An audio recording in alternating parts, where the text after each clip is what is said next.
My name is Richardson, and I happen to have been born in Britain. All peoples have their peculiarities and their enthusiasms. We are no exception. One of our enthusiasms is a game whose cause is served by experts and by those who only stand and wait. And while they wait, certain preparations, solemnly proceeding during many hours, reach their climax. For this is Lord's, deeply rooted in tradition and in the ritual tradition brings, where until the proper time, no man may enter unless he have some special access. Well, on this occasion, I have some special access. My name's Arlott, John Arlott, and later on I'll be telling you something about the match. In the meantime, out comes the old country land measure. 22 yards, 4 rods, poles or perches, 1 chain, the length of a cricket pitch. They're measuring out the wicket, and that is something of a ritual, as a matter of fact. It takes many hours of skillful work over many months to prepare a first-class wicket, and that's just what this is, the special test wicket, a very revered patch of English turf plumb in line with the pavilion door. The test wicket of all test wickets, when at Lord's England plays Australia. And when that happens, everything has to be just so, to start with anyway. And while they've been working, the crowds have been gathering, soon to grow to something like 30,000 people, to say nothing of those who have to stay at home and listen on the radio to people like me. 30,000 people and many millions throughout the world did but time and geography allow. This game called cricket had its origin in quiet places and lives on in equally quiet places, deep in the hearts of those who love it. What is it about this unobtrusive game? What is its magic? For magic it must surely be that makes men sit and watch and dream of past occasions and of wistful yearnings never quite fulfilled. Magic it is that makes the hush when captains meet. The wicket is inspected and another test begins.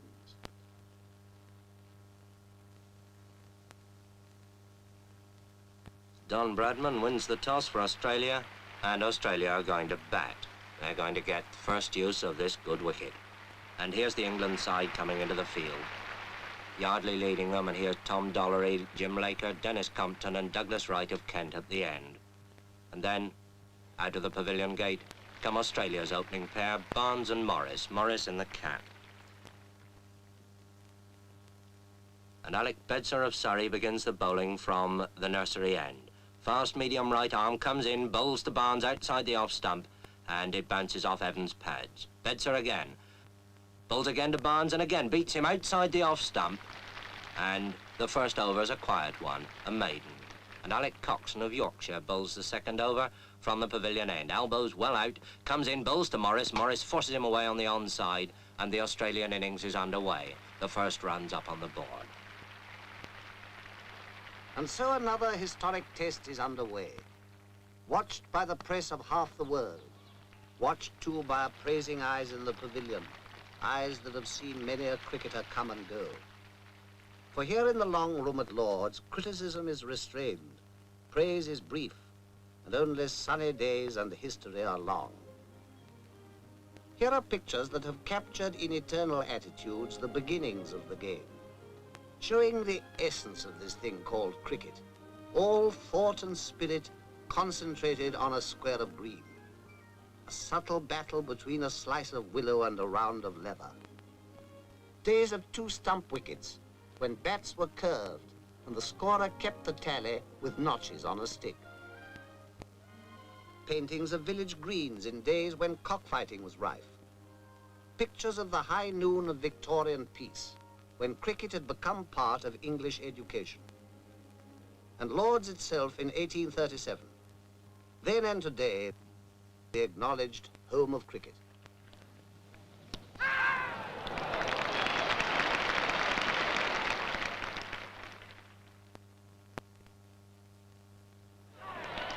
Australia's innings has come to a close. The score stands high and is duly noted. There is time to breathe until England takes the field. Now, cricket in the hands of the experts, more than a game. It's a craft at least, almost a science. Let's ask an expert, Bert Rhodes of Derbyshire, to bowl us a leg break on this demonstration wicket. Now, there's the spinning finger, the third one, see, cuddled close against the seam. It comes up. Now, this is the perfect leg break. Watch where it pitches. Just outside the line of the leg stump, and it turns enough to beat the off stump. And now, the orthodox, the natural break, spun off that index finger, the off break. And this pitches, watch it, outside the line of the off stump, and it beats the leg stump. Now, that's the right arm bowler's orthodox weapon. Let's see how the batsman copes with it. As the ball comes down to him, turning into him, well, all right, he just lets it hit the bat. And that's why short-leg fieldsmen were born. Well, perhaps attack's the best method of defense. Down comes that off break again, and the batsman hooks it hard and high over those short-leg fieldsmen, but not over deep square leg. There is a way of doing it, of course, over the ball as it moves into you, and push it away along the ground as Edrich does this ball from Lindwall, playing it to Barnes. When England are 27 for 1, which is nothing for Englishmen to be very happy about, and Ray Lindwall is bowling at full speed to Hutton. That ball's well up to him, and he pushes it away past mid-off for a comfortable 2. Bradman moves round those hungry Australian slip fieldsmen, and Lindwall, in one of the finest spells of fast bowling seen in England since Larwood, bowls again, this time to Edrich, and Edrich pushes him away out into the covers, quite safely.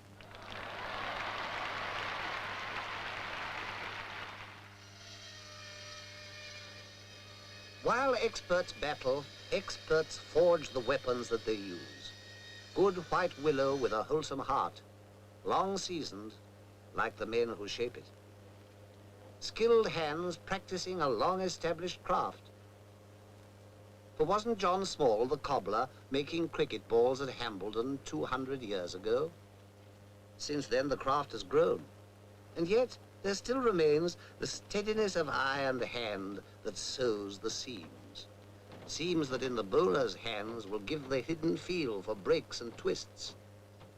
Seems to withstand the onslaught of the bat. For the heart of a bat is firm, and its blows have strength and punch. Yes, it's got punch, all right. Power. And it doesn't get there by accident. Take the handle now, with its cane and rubber springing, to whip as it's got to when a Hutton or a Bradman drives a fast bowler far away. There's got to be good splicing for that kind of thing, too, but cricket and craftsmanship go hand in hand, and when handle meets blade in a cricket bat, you've got a real piece of craftsmanship. It's the same with the ball, sewn firm and tight, and when it's done, a durable, balanced projectile, carefully weighed and measured and graded, as precise in its making as the hands that will use it, as precise as a cricket bat. First-class weapons, one designed to break or swing and beat the bat, and the other to fathom the tricks of the bowler and send the ball far away. And it takes Doug Wright at number 11 with a wild swing over the bowler's head, sky high up there into the long field, to save England from the follow-on. And Ray Lindwall, with 4 wickets already in the match, bowls again from the pavilion end, and bowls Alec Bedser. And England are all out for 215, 135 behind Australia on the first innings. There'll be some long faces in the printing room at this news.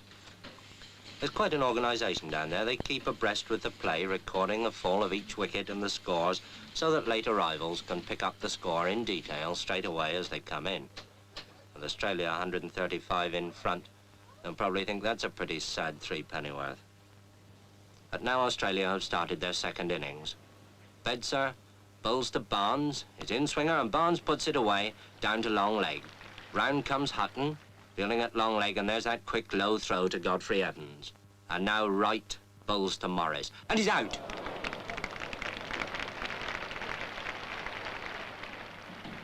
When a wicket falls or a hit is made, those behind the scenes spring into action. What they record will go speeding over land and ocean.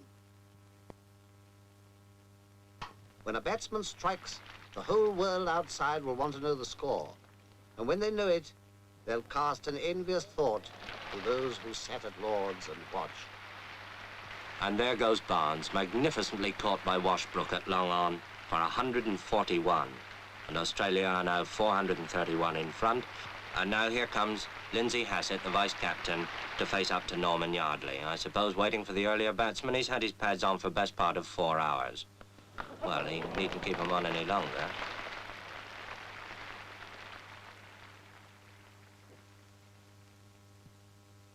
Meanwhile, the Don bats on. Don Bradman, on his last test tour and playing his last test innings at Lord's.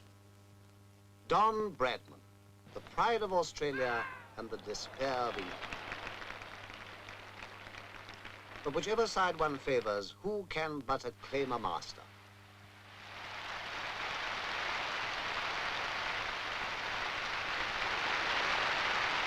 Bradman, whose name now joins the golden pageant. And it is a golden pageant. Let's look at just a few of them. Silver Billy Beldam of Hambledon, who in the 1780s became the first great batsman. William Lillywhite, the nonpareil, the man who changed bowling from underarm to round arm. William Clark, the one-eyed Nottingham bricklayer, who with his All England 11 spread the gospel of cricket all through the country. The Lion of Kent, Alfred Minn, the great fast bowler of the 1840s and 50s. Spofforth, the demon bowler from Australia, who in the great test of 1882 even took the wicket of the old man. W.G. Grace, the Gloucestershire country doctor who turned a rustic sport into the science of modern cricket. The first man to score a century before lunch in a test, Victor Trumper.